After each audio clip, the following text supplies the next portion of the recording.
Hey everybody, Ben here. Thanks for being here. Thanks for showing up for yourself each and every day. We're going to do a Sunday morning ink blot. We have brown, green, yellow, and orange. I'll show what I dropped and then we'll fold it and see what comes through. And I'll talk to y'all later. Hey everybody, Ben here. So you should be able to see what I dropped and then what came through. During, or I should say right before I started, I was drawn to pull a rune. And we got Tiwaz. And the way that this landed, well, first, that's going to, in reverse, it's going to show uh, not taking action, being not motivated, not having courage to do something. And I'll try to show you, it fell right there, pointing at on the left side. I'm not sure how it shows up on the camera. So we're looking at a feminine aspect. Could also be a mother wound. And I'll draw that right here. I always see this as a womb. Uh, if we are, dealing with a mother wound and we can kind of see how our solar plexus probably was here and it kind of got mudded up. Where did that confidence go? If it is related to a mother wound, uh, it can also obviously be suppressed a lot, knocked down. You're never good enough. However you look, whatever you do, you can't succeed.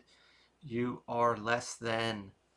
That can keep us in a place of inaction, not having the confidence in the solar plexus, self-esteem in general, to move forward and make decisions to birth something here.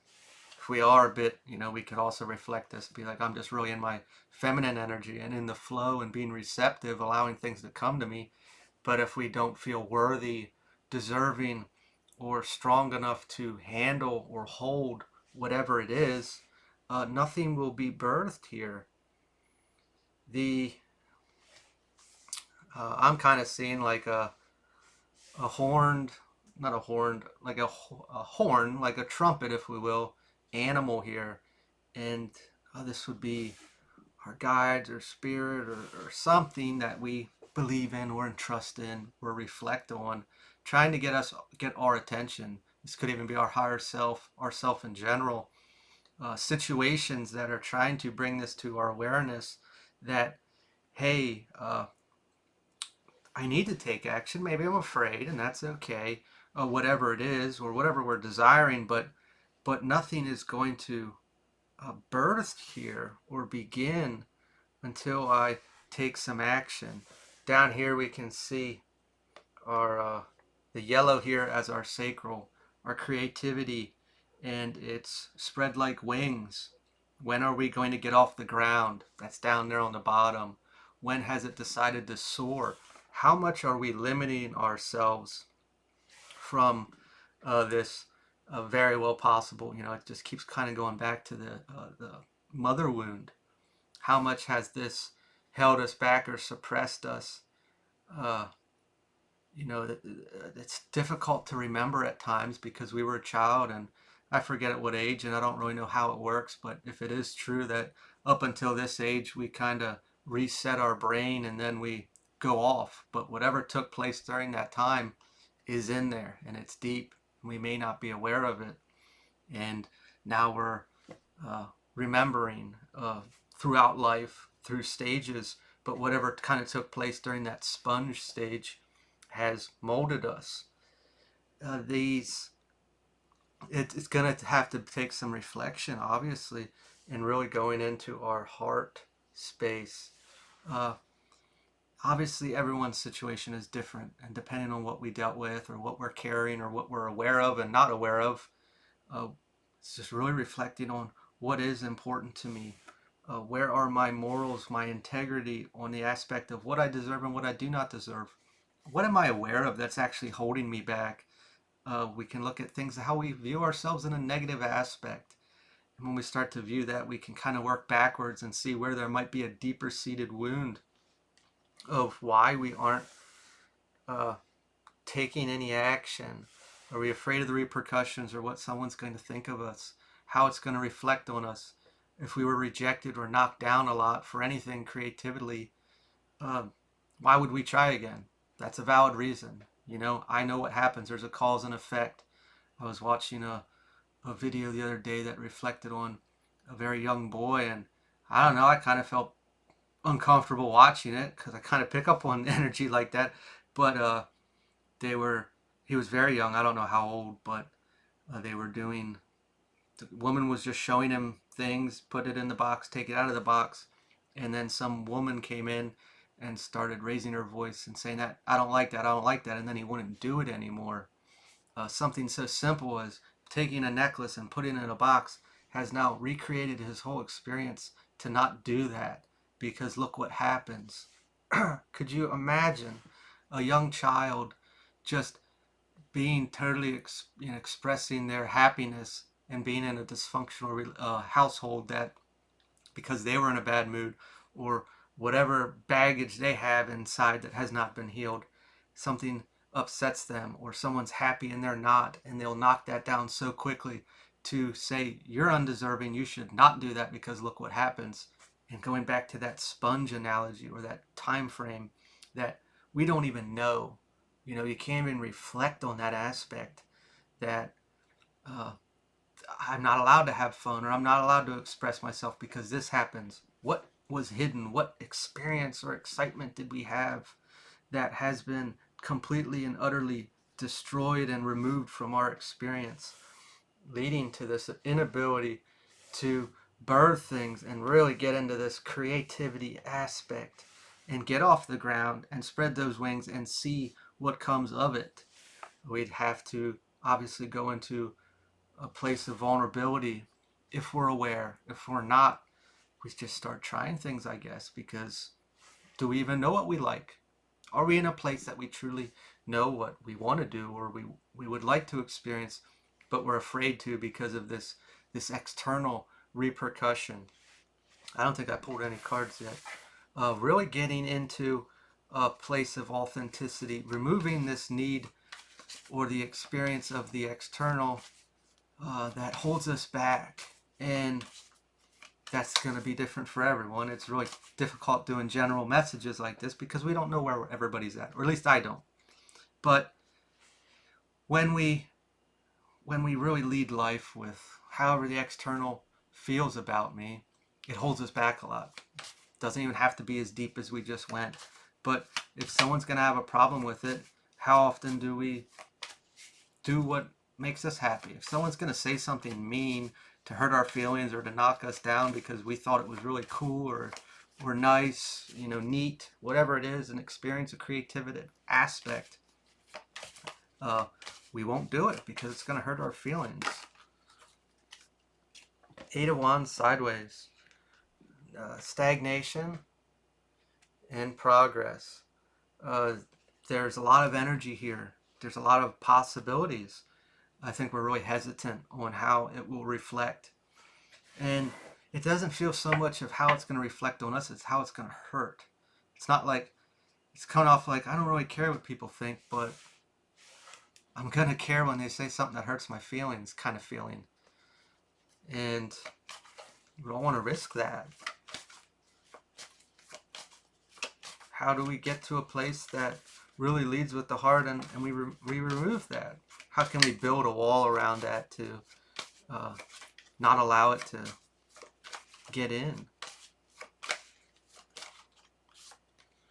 A Knight of Wands, adventurous. When we really reflect back on our teenager years, if we remember, we're probably very fearless, not a care in the world. We could do anything, and we didn't really think about the repercussions. The Knights always really give that to me of we were free, and then we get older, and then experiences happen, or the more experiences happen, the more things that we see this cause and effect, and we start to get more reserved and more reserved, or more careful of how we do things. Obviously, that's how life works. How else would we learn if we didn't experience things? And how much does that really hold us back? And if we could get back to that toddler age to know what actually took place, or how much something may have created this bubble around us, to hold us back throughout life in so many different aspects. That shine, that light that we all have or have had, and get it to glow again.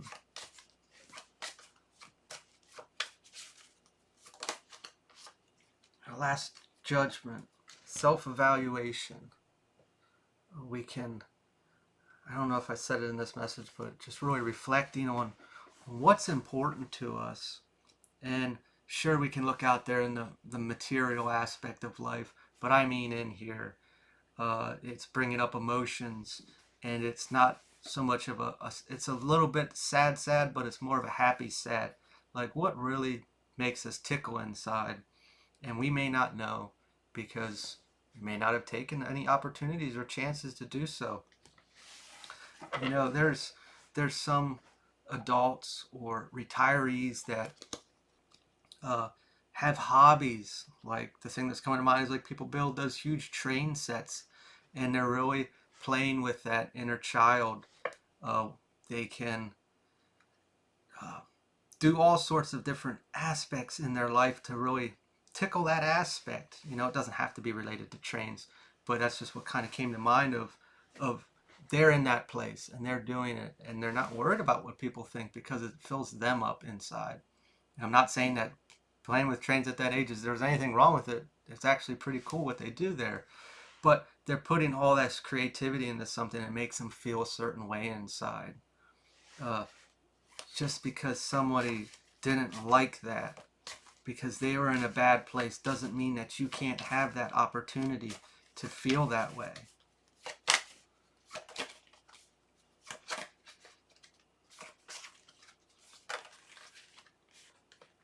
And we got the Fool, joyful bliss, running out there and back into that teenager aspect of not really worrying about the repercussions, and it's not leading with the idea of doing something that's dangerous or going to hurt us. It is, I'm doing this for me because it's going to feel a certain way for me, and I'm going to enjoy it. And anybody can think or say whatever they want, but it doesn't matter because this is for me. I'm not doing it for them. I'm not doing it for the acceptance or status. I'm doing it for me, and I'm going to dump this creativity into it and all my love, and it's going to make me feel this way.